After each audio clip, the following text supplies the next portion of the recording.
ভাবছো যে না, আসিফ হুজুর ওয়াজ করেছে বিয়ে করার জন্য, ঠিক আছে, তবে আমার বেতনের স্কেল হচ্ছে এখন 10,000 টাকা, যখন এটা 30+ হবে তখন বিয়ে করবো। পাশাপাশি এখন যে মেয়েগুলো দেখছি আহামরি সুন্দরী না, ঠকে যেতে পারি, কারণ এটা হচ্ছে মোবাইল ফোনের মতো, যত বছর যায় এটা আপডেট হয়।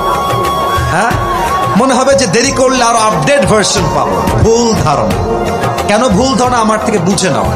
তুমি যদি একটা বছর বিয়েকে পিছিয়ে দাও, যে আমি 2025 সালে নয় 2026 সালে বিয়ে করব, বেটা তুমি যে একটা বছর সিঙ্গেল থেকে মাস্টারবেশন করবা, চোখের গুনাহ হবে, জিনার গুনাহ হবে, হাসতেছো, এই গুনাহের দায়ভার কে নেবে আমাকে বলো তুমি আমাকে।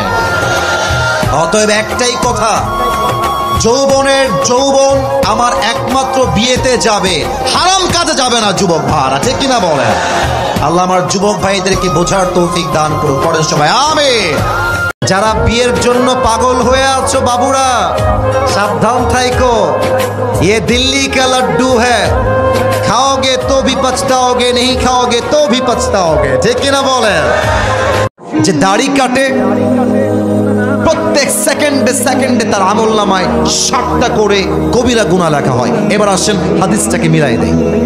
আপনি রোজা রাখলেন, ইটস এ ফাস্টিং, এটা রোজা, এটা সওয়াবের কাজ, সওয়াব করছেন একদিকে, আবার দাড়িটা কামাই ফেলেছেন, প্রত্যেক সেকেন্ডে সেকেন্ডে 60টা করে কবিরা গুনাহ, এদিকে রোজার সওয়াব, দুইটা যখন হবে প্লাস মাইনাস হবে, একদিকে যোগ হবে আর একদিকে ফাঁকা হবে।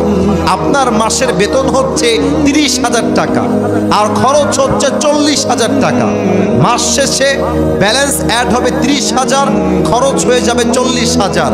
দেখবেন প্লাস মাইনাস করলে ফলাফল হবে 0।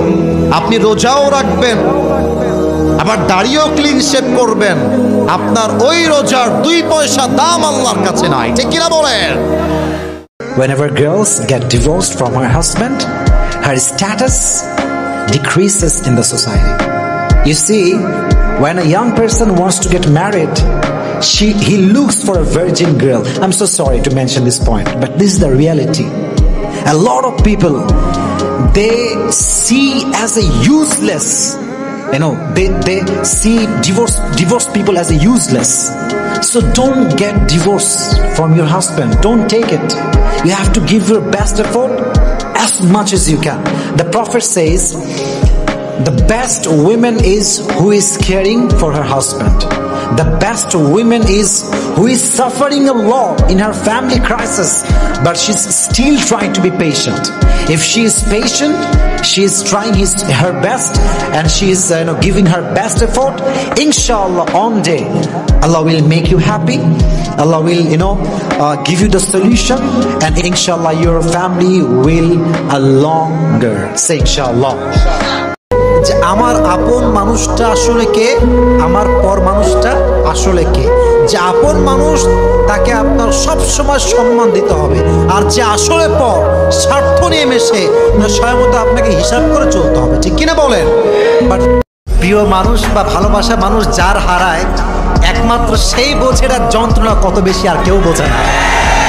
পৃথিবীর কেউ এটা আর বোঝে না, খালি মানুষ মজা নেয়। হিরে ভালো ছায়া খাইলি রে, দেখা হয়ে গেছি দেখছি একবারে, মানুষ মজা নেয় কিন্তু আসল কষ্ট কেউ বুঝতে চায় না। অভাব আসলেই কিন্তু আপন মানুষের মূল পরিচয়, মূল চেহারাটা বের হয়ে যায়, যে কে আপন কে পর। মাথায় রাখবেন, দুনিয়ার বেশিরভাগ সম্পর্ক টিকে থাকে স্বার্থের উপরে। স্বার্থ থাকলেই সম্পর্ক মাশাআল্লাহ গুণগানে ভরা, স্বার্থ শেষ বদনাম ছাড়া কিছুই আপনি পাবেন না, ঠিক কিনা বলেন? সামনে আসছে ঈদ, এখন আপনার বউ আপনাকে বসে বসে বলছে রমজান মাসে যে জান সামনে তো ঈদ চলেই আসলো, জান তুমি আমাকে কি উপহার দিবা?